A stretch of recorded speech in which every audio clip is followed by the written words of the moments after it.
Les 3/4 qui s'expriment sur les réseaux sociaux ne savent même pas où est la Palestine sur la carte du monde. Et ça bombarde d'un côté comme de l'autre. Il faut arrêter de dire ça bombarde là-bas, non, ça bombarde d'un côté comme de l'autre. Pour moi, des terroristes ne sont pas des musulmans. À cause de tous les propos qu'a tenus Maëva, par exemple, sur ses réseaux sociaux. C'est-à-dire que moi, je marche dans la rue, j'ai l'impression qu'il y a marqué Netanyahou sur mon front. Tu vois, c'est Bibi, welcome. Je suis en Israël, en train de soutenir ces meurtriers. En fait, elle me fait de la peine. Parce que je me dis, c'est du gâchis. Ils ont donné mon numéro, l'appel à la décapitation, etc. Mais il y a eu 7 personnes qui ont été interpellées, d'ailleurs, qui vont être jugées en mars, que pour des propos antisémites. Moi, je comprends aujourd'hui des gens qui soutiennent la Palestine.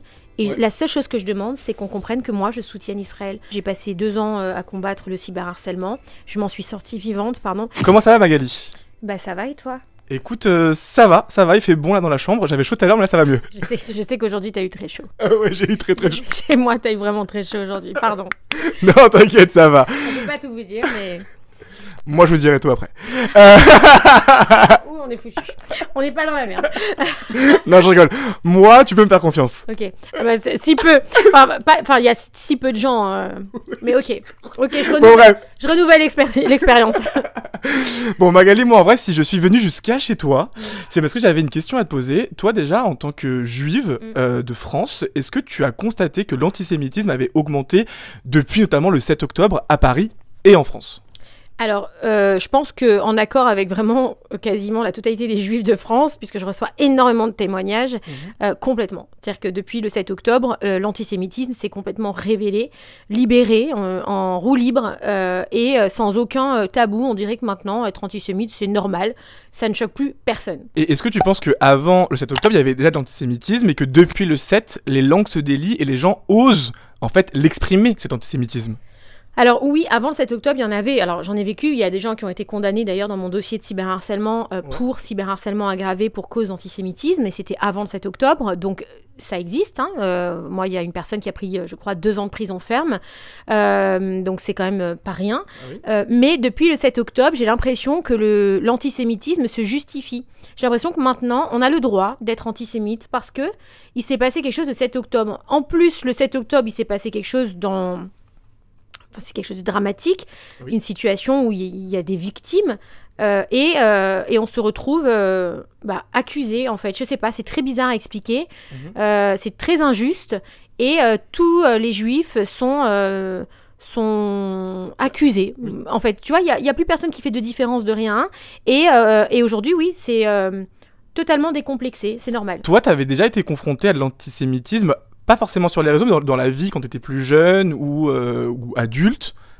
Alors oui, évidemment, parce que moi j'ai toujours été quelqu'un en plus qui m'assume totalement et voilà, et je l'ai toujours revendiqué. Je me suis mariée en Israël d'ailleurs quelques mois avant le 7 octobre. J'ai invité tous mes amis, quelle que soit leur religion, c'était normal pour moi.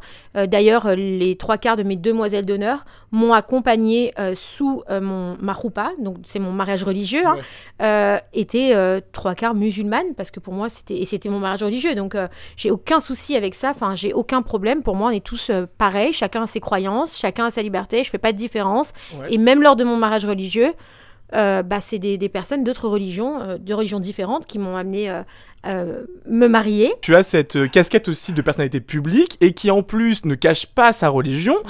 Est-ce que aujourd'hui, être une personnalité publique qui s'assume en tant que juive, c'est malheureusement prendre le risque d'être victime de propos et peut-être aussi d'actes antisémites?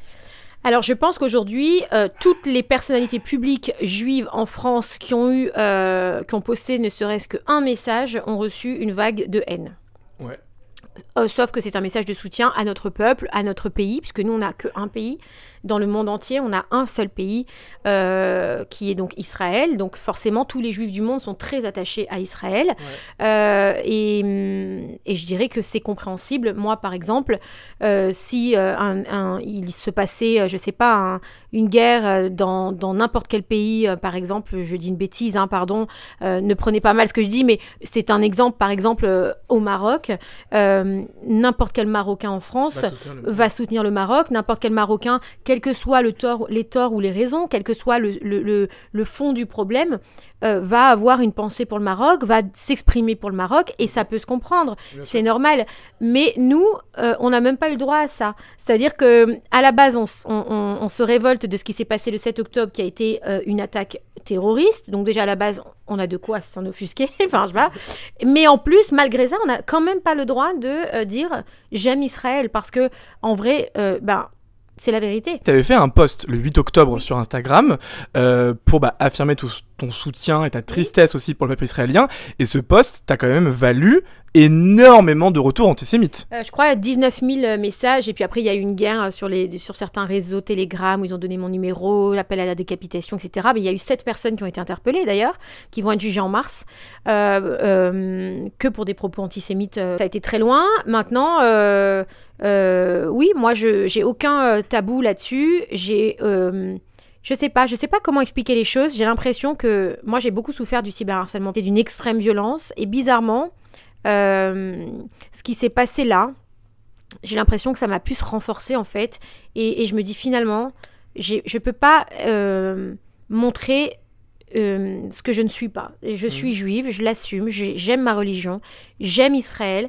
Il n'y a aucune raison, qui fait que je n'aurais pas le droit de le dire. La peur. T'as le droit aussi d'avoir peur et que t'aurais pu te dire, voilà, j'ai fait un post le 8 octobre qui m'a valu tant de haine, t'as reçu des menaces de mort, voilà, ils ont fait ton adresse, t'aurais pu te dire, et ça aurait été légitime, tu vois.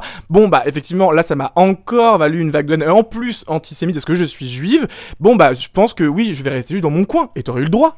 Oui, j'aurais eu le droit, mais ça aurait été pour moi une faiblesse et ça aurait été donner raison aux agresseurs parce que je me refuse d'être dans la faiblesse. En fait, je ne veux pas ça. J'ai passé 2 ans à combattre le cyberharcèlement. Je m'en suis sortie vivante, pardon. Et j'ai pas fait tout ce chemin sur moi-même pour accepter ce que j'ai subi, pour aujourd'hui baisser les bras et me dire bon je me casse les gars et je me cache. Je ne me cache pas, j'assume ce que je suis, j'affirme ce que je suis, que ça plaise ou que ça plaise pas. On est en France, on est dans un pays de droit. Et moi, j'interdis personne de parler. Moi, je comprends aujourd'hui des gens qui soutiennent la Palestine.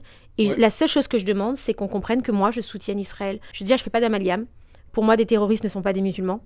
Donc, déjà, je ne fais aucun amalgame. Et ça, c'est très clair. Et d'ailleurs, dans ma publication, comme tu dis, du 8 octobre, je l'ai dit. Alors qu'Israël n'avait même pas encore répliqué à Gaza. Mais je l'ai dit tout de suite. Parce que je savais que ça allait partir dans des amalgames. Et je connais le monde des réseaux sociaux. Et je savais que ça allait partir dans tous les sens. Donc... Et je le pense sincèrement, c'est-à-dire que pour moi, un terroriste n'a pas de religion. Moi, j'ai des tonnes d'amis musulmans qui me disent tous les jours, un terroriste ne représente pas l'islam, parce que dans l'islam, tu ne tues pas, en fait. Dans aucune religion, tu tues les gens comme ça parce qu'ils ne sont pas d'accord avec toi ou parce qu'ils ne sont pas ce que toi tu es. Ça n'existe pas. Donc, je ne fais pas d'amalgame. Pour moi, les terroristes ne sont pas des musulmans, n'ont pas de religion. Et voilà, il n'y a personne qui a à m'interdire d'être juive ou d'aimer Israël et d'aller en Israël. Donc, voilà. Mais tu parles d'amalgame parce que tu as l'impression que les gens font l'amalgame aussi entre le conflit, la religion, et que effectivement tu vas forcément te recevoir des attaques antisémites juste parce que tu soutiens Israël. Moi, dans mes stories, et ça c'est vraiment, et c'est factuel, je n'ai jamais parlé de politique israélienne parce que déjà je ne la connais pas. Je ne suis pas assez calée, je suis en France, je ne connais pas la politique israélienne, donc je ne m'exprime pas sur la politique israélienne. Ensuite, j'ai toujours eu une pensée pour les victimes civiles, qu'elles soient israéliennes ou palestiniennes. Et chaque être humain doit s'indigner de la perte de civils, que ce soit des enfants, des adultes, des vieillards, etc. Une victime, c'est une victime. Un civil, c'est un civil.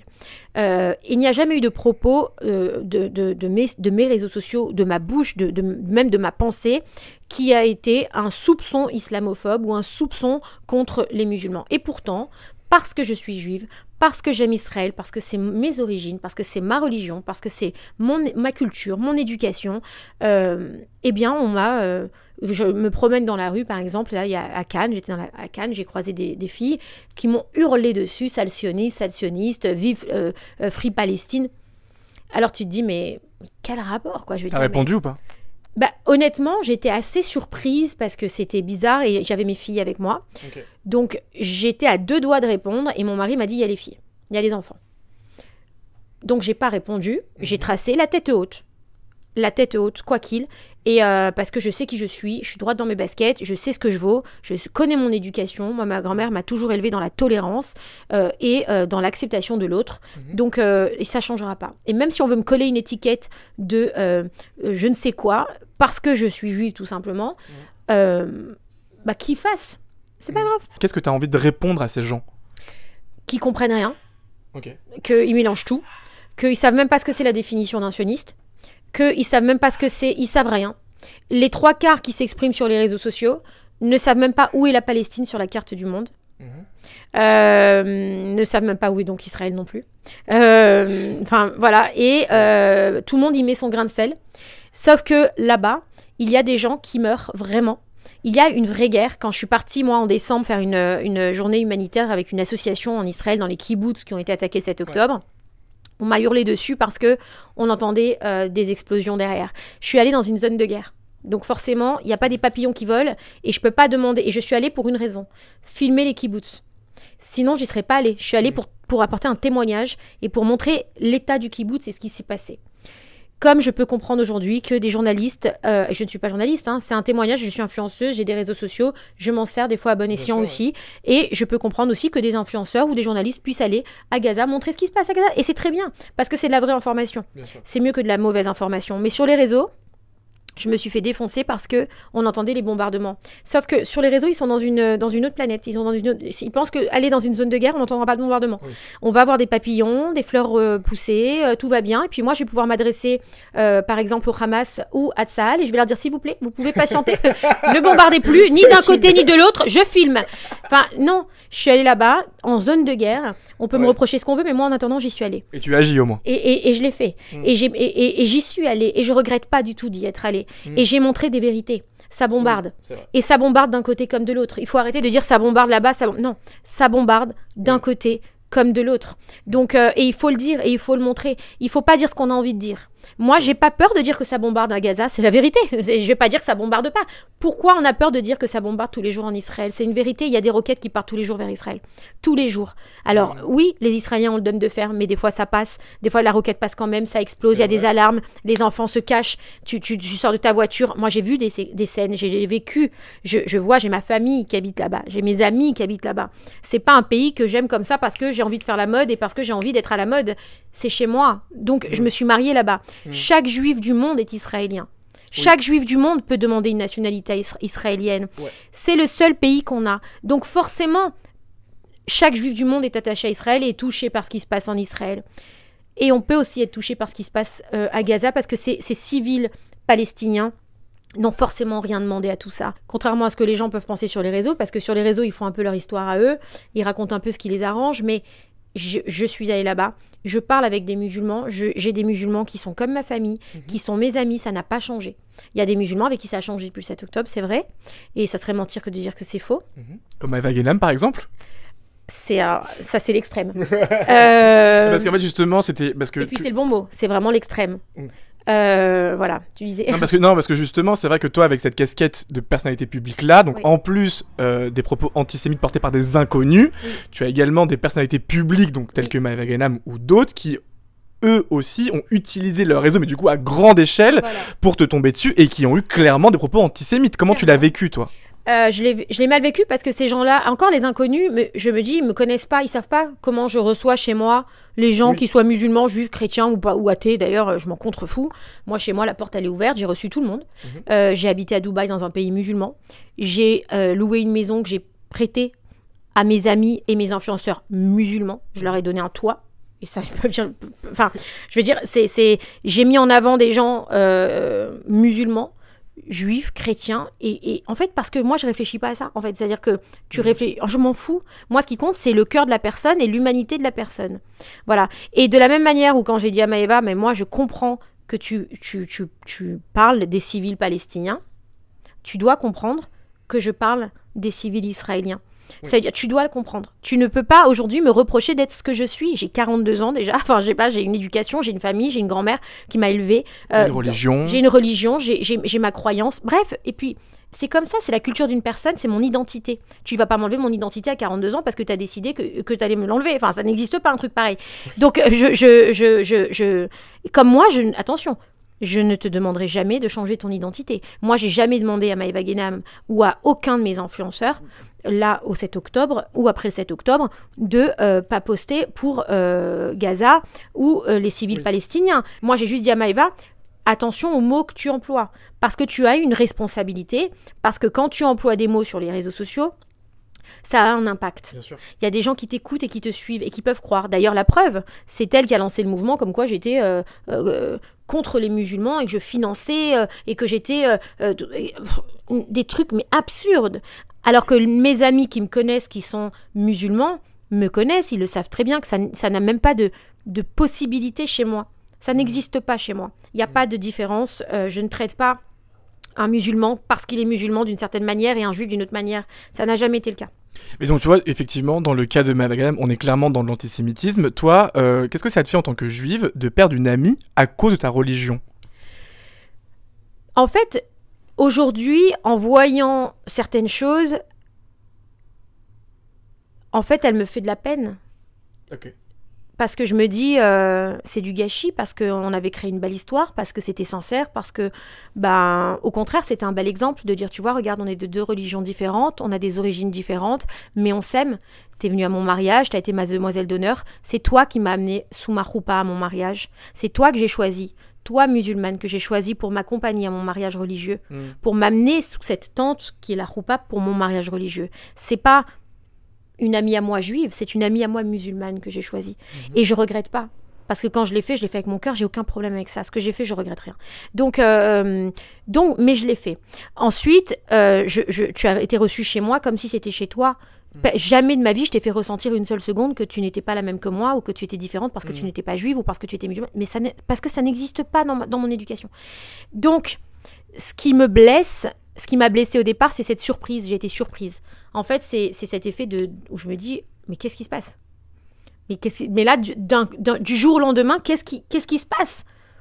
Qu'est-ce qui se passe? Et puis finalement, avec le temps, et quand je vois maintenant, et quand je prends du recul et que j'analyse la situation, je me dis, j'ai de la peine. Parce que, en vrai, elle se gâche. C'est elle qui se gâche, c'est pas moi. Hein. Parce que moi, ça me changera pas. Enfin, je veux dire, mais elle se gâche parce que tu peux être croyante, tu peux être pratiquante. La religion, c'est personnel. Tu peux, avoir une poussée pour aller vers la religion parce que ça te fait du bien. Et ça, je le comprends aussi. Et tant mieux, j'ai envie de dire. Et moi, j'étais la première à dire à Maëva, elle le sait, quand elle est à la Mecque, je lui ai dit, j'espère que tu es heureuse. Et si tu es heureuse, je suis heureuse pour toi. Oui. Et elle m'a répondu, je suis heureuse. Je pensais pas qu'en sortant de la Mecque, elle allait se griffer, me traiter de pute. Parce que j'ai des amis musulmans qui sont très croyants. Et quand tu sors de la Mecque, tu as une certaine pudeur. Pour moi, un bon religieux, et je parle quand je dis un bon religieux, c'est dans toutes les religions, ne doit pas juger l'autre parce qu'il n'est pas assez religieux. Oui, bon. Par exemple, je sais pas, moi c'est une éducation que j'ai reçue où chacun fait à sa manière, chacun fait comme il veut, personne ne doit être jugé. Et si elle est heureuse comme ça, dans cette manière aujourd'hui de faire les choses, moi, qu'elle aille à la Mecque, etc., je trouve ça super. Je trouve ça bien. Si elle trouve la paix à l'intérieur d'elle-même, je trouve ça bien. Moi, les filles voilées, ça me dérange pas non plus parce qu'il y a eu beaucoup de polémiques avec ça. Je l'ai d'ailleurs dit dans mes interviews politiques que j'avais faites, où si une fille se voile parce qu'elle a envie de se voiler, parce que c'est important dans son cœur et dans sa manière de choses, mais il faut qu'elle le fasse. Si une fille se voile par force, il faut pas qu'elle le fasse. Mais si c'est son choix à elle, alors on ne doit pas lui enlever son choix et la façon dont elle a envie d'être elle-même. Tu vois ce que je veux te dire ou pas? Ça s'appelle de la tolérance. Puis la question c'est, est-ce qu'on peut être une bonne religieuse si on rejette une autre religion? Oui, c'est une bonne question. C'est une bonne question. C'est une bonne question. Ouais, qui peut rester sans réponse d'ailleurs. Qui est très intelligente et pertinente, mais qui pour moi... oui, je pense que j'ai fait beaucoup. Moi, j'ai été mariée avec une personne très pratiquante pendant des années, tout le monde le sait, j'en ai parlé dans mon livre, etc. Je suis passionnée par la religion, j'aime ma religion, j'aime l'humain et j'aime les autres religions. Voilà. Et donc, je sais pertinemment, et pour en discuter avec beaucoup de religieux, parce que moi j'aime parler de la spiritualité, ça c'est quelque chose qui me plaît, et la croyance, tout ça. Et donc j'ai parlé avec beaucoup de personnes, qu'elles soient très très pratiquantes juives, très pratiquantes musulmanes, chrétiens, et même les gens qui sont athées. Pourquoi toi tu ne crois pas? Et il y a des gens qui sont athées, qui n'ont pas envie de croire en personne, qui sont heureux comme ça, et ben tant mieux pour eux. En fait, chacun doit être libre de penser et de faire ce qu'il a envie de faire. Mais à partir du moment où tu respectes l'autre. Et je pense que malheureusement, ce conflit a tout mélangé, et il a foutu une merde pas possible, parce que... et alors attention, hein, matrixé par des opinions politiques, parce que tout le monde a récupéré ce conflit pour s'en servir, pour se faire valoir, et ça me fait limite de la peine pour des amis à moi qui sont musulmans, qui n'ont pas envie qu'on se serve de la religion parce que c'est sacré la religion, pour avoir des followers en plus, ou un peu plus d'amour, ou un peu plus de visibilité, ou un truc comme ça. Comment tu te sens toi actuellement en France, ou à Paris, ou quand tu es dans le sud, en tant que femme juive? Est-ce que tu as peur, est-ce que tu es inquiète, ou est-ce que juste tu es en colère aussi par cette montée factuelle de l'antisémitisme? Alors, je suis pas en colère, je suis méga triste, parce que je me dis comment on va faire? On va aller où comme ça? Moi, je vois dans la rue aujourd'hui, à cause de tous les propos qu'a tenus Maëva, par exemple, sur ses réseaux sociaux, j'ai une étiquette lunaire. Voilà, c'est-à-dire que moi, je marche dans la rue, j'ai l'impression qu'il y a marqué Netanyahou sur mon front. Tu vois, c'est Bibi, welcome. Tu vois, c'est très bizarre. C'est-à-dire, les gens passent à côté de moi, j'entends la sioniste, Free Palestine, machin, etc. Mais que ce soit à Paris ou à Cannes, c'est pareil. Hein. C'est pas plus à Paris, plus qu'à Cannes. Malheureusement, c'est pareil. Et des fois, j'ai envie de m'arrêter, de dire à ces gens-là pourquoi. Des fois, je reçois des messages de gens qui sont pas dans les menaces de mort, les trucs machin, mais qui sont tout simplement dans une petite réflexion, tu vois, dans une réflexion. Et des fois, ça m'arrive de leur répondre, je les connais pas, mais je réponds et j'entame une discussion, et à la fin, bizarrement, ça se finit toujours bien. Toujours bien. Quand tu as affaire à des gens modérés, et que des fois, la personne, elle a une mauvaise opinion de toi, parce qu'elle a dû lire des choses sur les réseaux, elle a dû entendre des conneries sur les réseaux, etc. Donc, elle a une mauvaise opinion de toi, donc elle s'en prend à toi, mais pas d'une manière violente, tu vois. Donc, ces gens-là, j'ai aucun problème à discuter et à parler. Les gens violents, c'est différent. J'estime que quand on passe dans la rue et qu'on hurle sur quelqu'un dans la rue devant des gosses, tu vois, tu te dis, ok, moi, j'ai plus vraiment envie de sortir dans la rue. C'est déjà, moi, ma situation était déjà compliquée. Mais alors là, écoute, je suis très bien. D'ailleurs, on voit beaucoup dans mes stories chez moi. Parce que quand tu sors, t'as peur de te faire, d'être victime de propos antisémites? Oui, mais j'en reçois. Sur mes réseaux, à chaque fois, j'essaie de faire des textes pour essayer de calmer les gens, essayer de calmer les choses, parce que j'estime qu'on a une responsabilité, nous, ici, sur les réseaux sociaux, d'essayer de calmer les gens et de pas les utiliser pour envenimer, tu vois, comme fait le LFI. Le LFI, c'est une catastrophe. Enfin, je veux dire, c'est lunaire. Il y en a aucun d'entre eux qui est jamais parti à Gaza. Oui. La guerre, elle date pas de maintenant. Elle date depuis des dizaines d'années. Ah oui. Je crois que ça fait 70 ans ou 72 ans. Oui. Ok, c'est pas nouveau. Donc pourquoi ces gens-là ne sont jamais allés à Gaza rencontrer les Gazaouis, aller en Palestine pour aller voir ce qui se passe là-bas, je sais pas, faire des images là-bas même pour montrer au reste du monde ce qui se passe. Mais vas-y, en fait, vas-y, pourquoi tu n'y es jamais allé et aujourd'hui d'un coup comme ça, hop, alors voilà, tu vois, c'est ça qui me gêne. Ah, donc selon toi, un parti comme la France Insoumise nourrit cet antisémitisme à Paris, en France? Mais c'est très grave ce qu'ils font. Mais je comprends même pas qu'aujourd'hui c'est possible. Je comprends pas aujourd'hui, et c'est là où je te dis que depuis 7 octobre, il s'est décomplexé et qu'on laisse faire. Ce qui se passe aujourd'hui ne pouvait pas se passer il y a un an en arrière. Et ça se passe à cause d'un parti comme le LFI selon toi? Ça se passe à cause du conflit qu'il y a eu le 7 octobre et de l'utilisation que tout le monde en fait. Et que maintenant ça devient normal. C'est-à-dire que maintenant ça devient un débat. Maintenant, ça veut dire ne pas aimer les juifs ou ne pas aimer les juifs qui défendent Israël. C'est un débat. Alors, tu vois ce que je veux dire? Alors que c'est condamnable en fait. C'est un délit l'antisémitisme. C'est pas un débat, tu vois, voilà ça. Mais maintenant, c'est un débat. Tu prends Rima Hassan, par exemple, elle poste des tweets, mais c'est lunaire. Et je me dis, mais comment cette personne est au Parlement européen? Mais pourquoi en fait? J'accepterai pas ça. Mais comme de la même manière, j'accepterai pas des propos inverses. Moi, je ne tolère pas et je n'accepterai pas les propos qu'on peut avoir dans le sens inverse. Enfin, je veux dire, c'est logique. On est en France.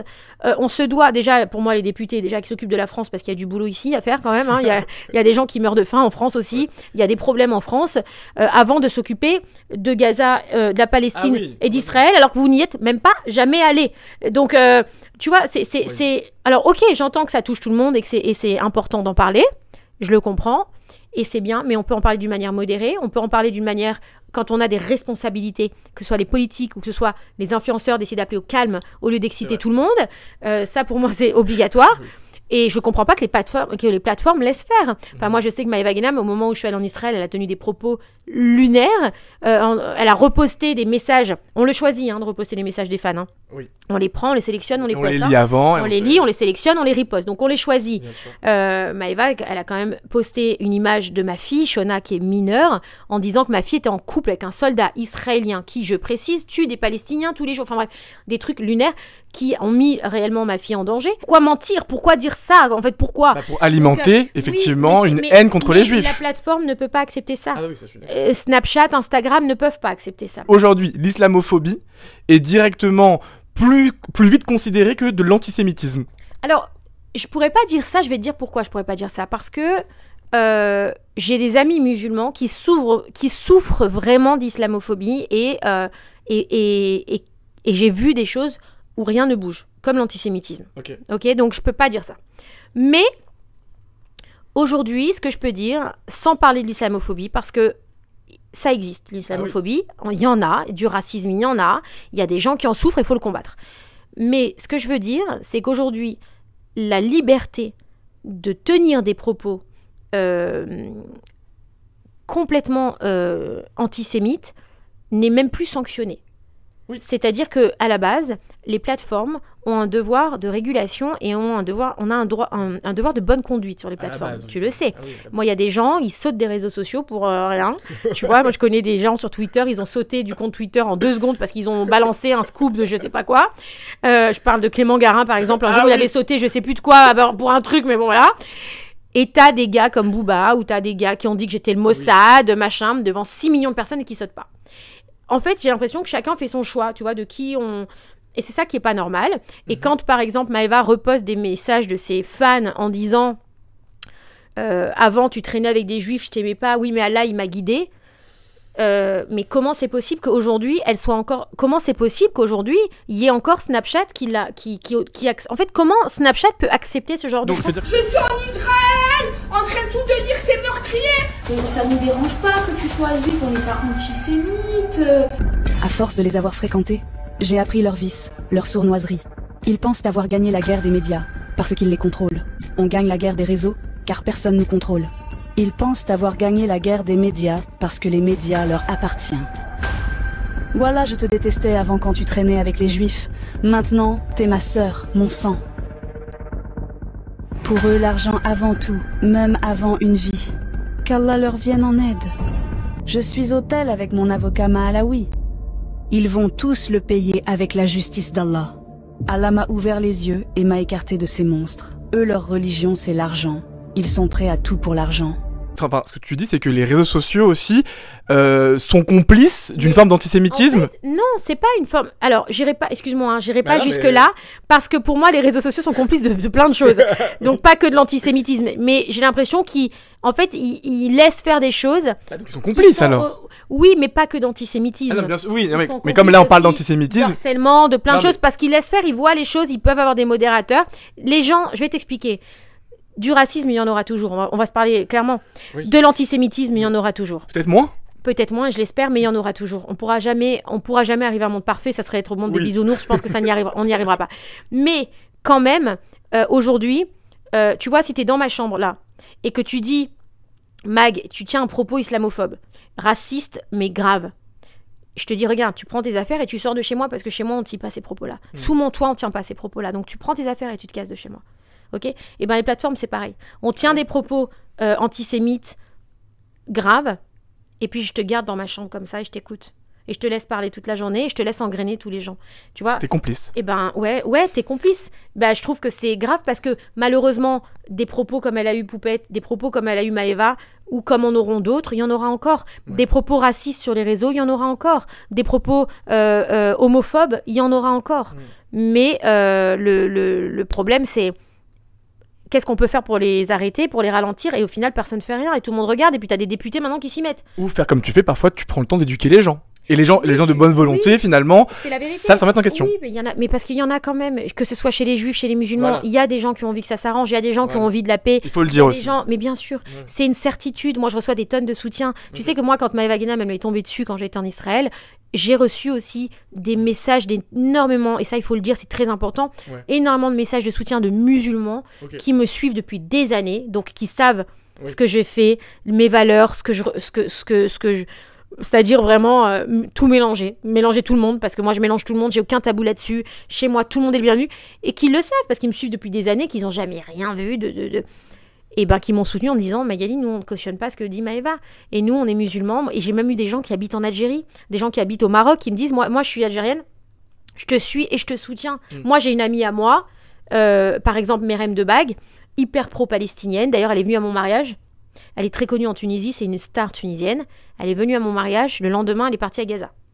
Il n'y avait pas eu le 7 octobre encore, tu vois. Elle a des propos qui sont très très pro-palestiniens, mais elle m'a jamais attaquée, elle m'a jamais fait aucun reproche. Moi, j'ai mes propos qui soutiennent Israël et elle ne m'a jamais rien dit. Elle n'insulte pas ma religion, je n'insulte pas la sienne. C'est la preuve qu'on peut très bien être pro-palestinien et pas être antisémite. Mais comme beaucoup de, il y a beaucoup de juifs en France qui pensent le contraire. Donc c'est important aussi de le préciser que tu peux très bien soutenir un pays sans être contre une religion. Complètement, mais complètement. Et c'est une évidence.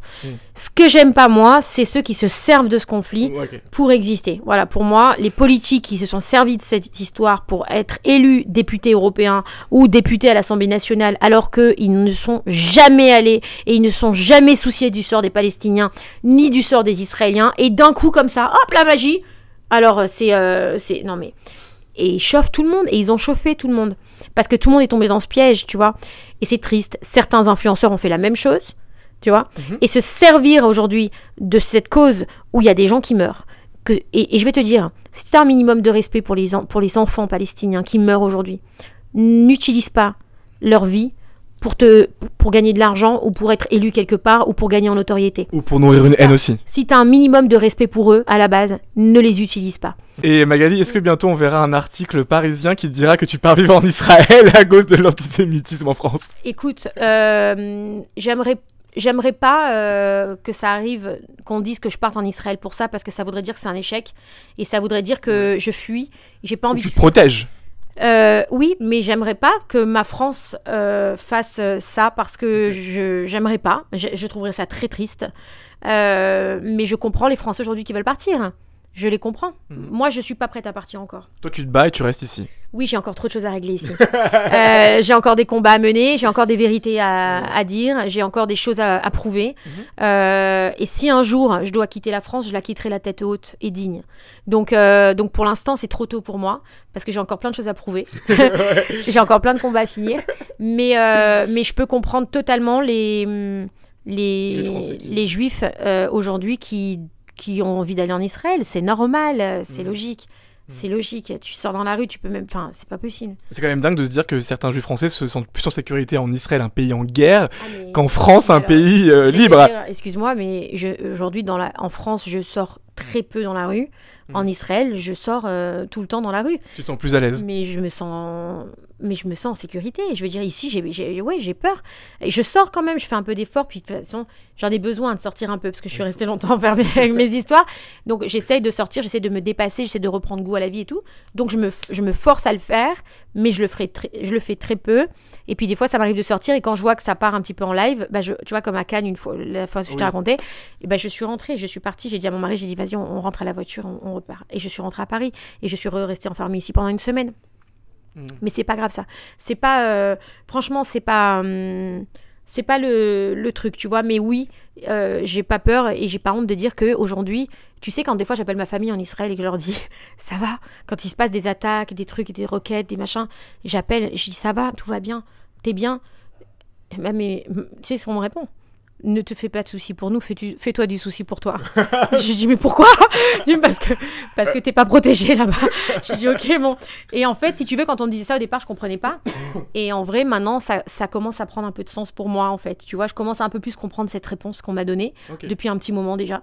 Et mais ça veut pas dire que non, là pour l'instant, je dois rester en France. Mais ça n'empêche pas que je vais aller en Israël là cet été. T'inquiète pas, je vais aller en vacances, je vais aller voir ma famille et tout, je vais aller là-bas. Voilà, mais je vais revenir en septembre pour travailler. Et continue aussi à te battre. Ah ouais, ça c'est sûr, obligatoire. Merci Magali. Merci à toi. Trop bien. Tu peux, merci.